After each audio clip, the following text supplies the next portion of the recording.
Hey, it's Joey from Joey's World. Hey, it's Joey from Joey's Super Cool Food Reviews. Okay. Anyways, first live stream in a while. I, for some reason, only use live streams for reviewing stuff. And this was requested by Ryan Wire. If you don't know who Ryan Wire is, he's a super awesome kid. He is a big fan of Aphex Twin. He was actually able to direct one of Aphex Twin's videos. He happens to like my content a lot. He requested me to review this movie.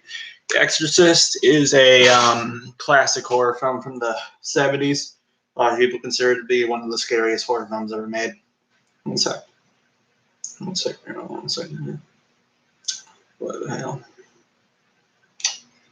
No one's here at the moment. I don't see any people watching. But let me see here. What was I gonna do? Oh wait, now I remember. Okay, one sec. This is quality live stream here, isn't it? Me checking my phone. Okay, anyways. So The Exorcist is really ahead of its time. It took a lot of risks for its time as well, and it has a ton of symbolism in it. Basically, it's about this. It starts off at this desert area in like Iraq, where they're the priest who will show up later is Iraq. He's about to perform an exorcism, and it shows this big statue of this demonic figure called Pazuzu, and Pazuzu is the main antagonist in the Exorcist franchise. Although it claims to be the devil itself, but it's actually Pazuzu. It never mentions the name Pazuzu in it, but it's revealed later that Pazuzu is actually the one that possessed it. And Pazuzu actually is a demonic figure. And anyway, so it takes place in Washington. The family kind of moved there at the moment. And it's the family that is a mother and a daughter. And the mother herself is an atheist, so she doesn't believe in all the God, heaven, and hell stuff. And she's supposedly also put the belief on her daughter as well, so her daughter has no faith as well. So when she finds a Ouija board inside the closet, the mother thinks nothing of it and just lets her play with it because she doesn't believe in God, so she doesn't believe in spirits or anything like that. And then there's another character who is a priest, Father Karras, I believe is his name. And he's losing his faith as well because he went to Harvard. He's very intelligent. He went to Harvard and he looked at all this other stuff, but also his mother is not in a very good shape at the moment. And he claims he's losing his faith. So we have a priest who's losing his faith. We have an atheist family, like mother and daughter, in a very religious area. And what do you know? The daughter gets possessed. The priest is so unreligious that he doesn't even care to help a beggar on the street who's a Catholic, asking for some money, some food. But the daughter's possessed. She originally just kind of comes it off as like, she says, my bed was shaking. The mother's like, what? I don't think that's happening. So she takes him to the doctor. She thinks she's lying, making up stuff. And the doctors mentioned that she swears while she's being examined on. And also, by the way, the mother is also an actress, by the way. This doesn't really play a super large role in the film. When I first watched it, I thought they were actually doing a demonstration, like something about the school, but actually she's an actress. But I think that's a little weird. It doesn't really play a super big role on her being an actress, other than the fact she can probably just afford whatever she does because she is one. But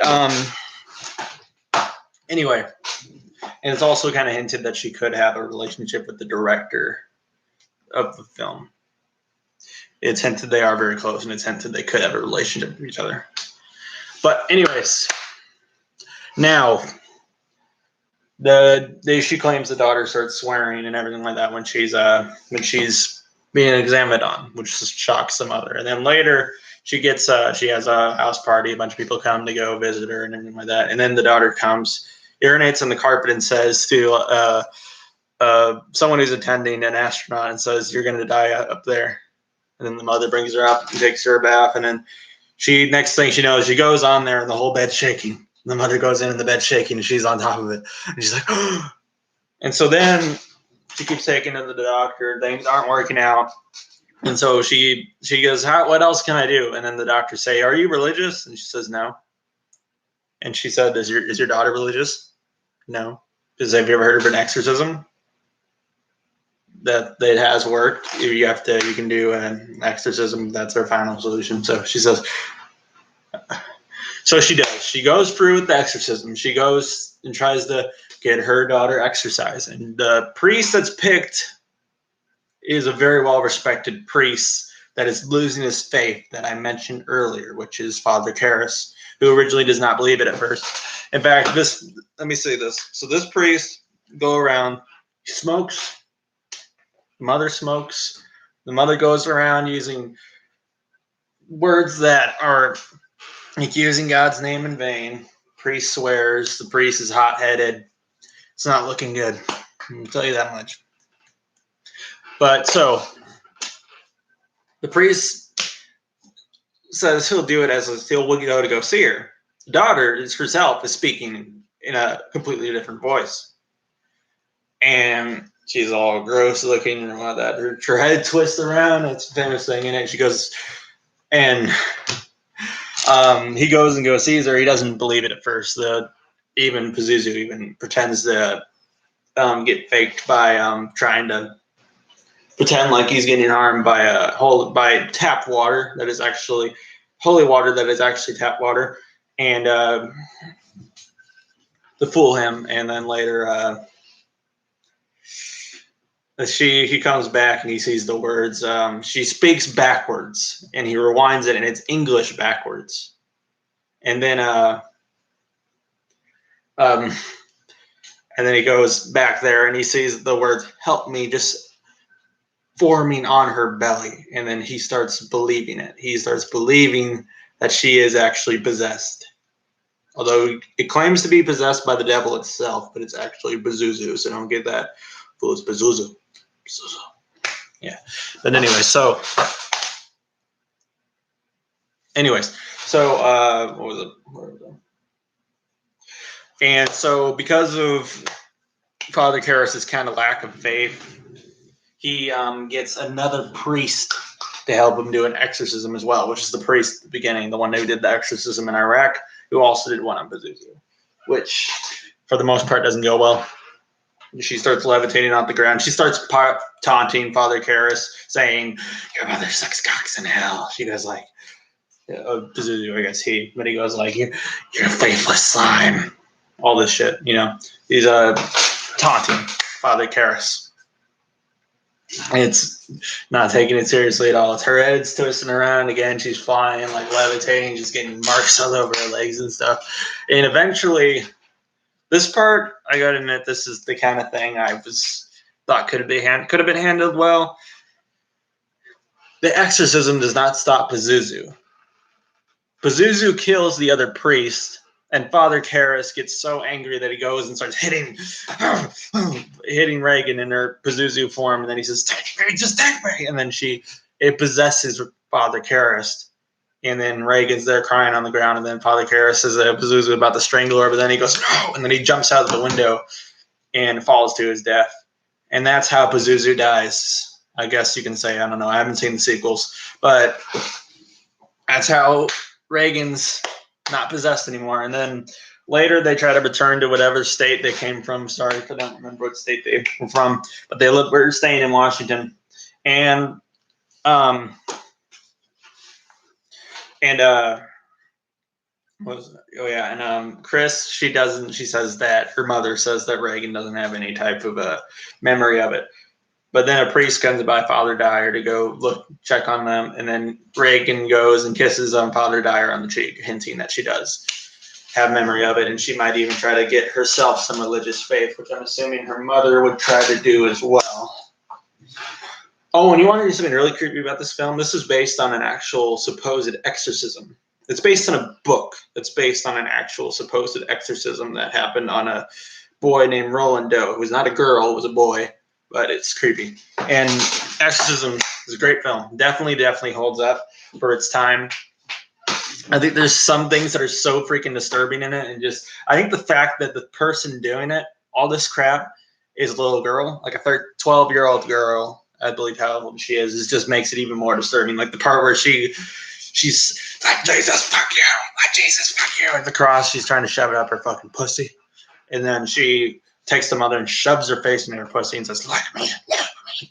God, that part's just nasty. Ooh, that's meant to freaking shock you. It did a good job. And then the part, her neck flip turning around, it's actually a robot that kind of does that. But Jesus, it's creepy. It's creepy. And then the part where she's walking down the stairs, blood comes out of her mouth. It's creepy. But this film is able to shock you without any jump scares, which I think is, from my opinion, a really big feat. I love it when horror films are able to shock you by using something other than just something blowing up in your face. That's why I don't really like a lot of new horror films this decade. Like I fucking hated Nun, for instance. Nun is one of the fucking worst horror films I've ever seen in my life. And I don't care for a lot of horror films from this decade. I can say that much. But let's see. And also, I find the fact that the mother, Chris, it's not stated a whole lot that she is an atheist, but it's hinted that she is. And she even gets offended when she sees a cross under Reagan's bed. If you notice that, it's interesting, I guess. And also, by the way, she kills the babysitter, who's the director. She kills him by pushing him out a window. And they originally just thought he fell, but they noticed his neck was completely turned around, meaning that he was murdered, and Reagan killed him. And what I think leads to Reagan's mother, Chris, realizing that she actually is possessed, like death indefinitely. She goes up to the room, all these records breaking across the room. Jesus, if freaking Pazuzu was doing that to me, to someone I loved, and they were breaking records, like, especially if they killed my baby, my spirit, they're gone, spirit, they vanish. But anyway, and then Reagan's, I'm speaking in tongues. She's like, Jesus, fuck you, which already went on. Then she smacks her with super powerful force. She goes flying to the ground, and then the door just kind of closes, and then this closet just starts pulling, trying to almost crush her. And then her head turns completely around and says, you know what, your daughter, you know what she did, your cunting daughter. And it speaks in a British accent there for some reason. The other times it's usually in a no, I don't know. It speaks in different voices a lot for some reason. But Exorcist is a great film. Great film. It's one of the best horror films of the 70s. I'm pretty sure it came out. I'm pretty sure. If I'm wrong, I'm very sorry. But I'm pretty sure that's the decade it came out. I don't know the exact year. Yeah, I was right. 1973. Okay. And I wouldn't say it's my favorite horror film of all time, but it's up there. It's one of my favorite horror films of all time, and it's a great film. It's a classic. I give this a strong 8 to a light 9. How does that sound? Okay. Thank you for nobody who watched. I guess you can maybe see this later, I guess. Goodbye.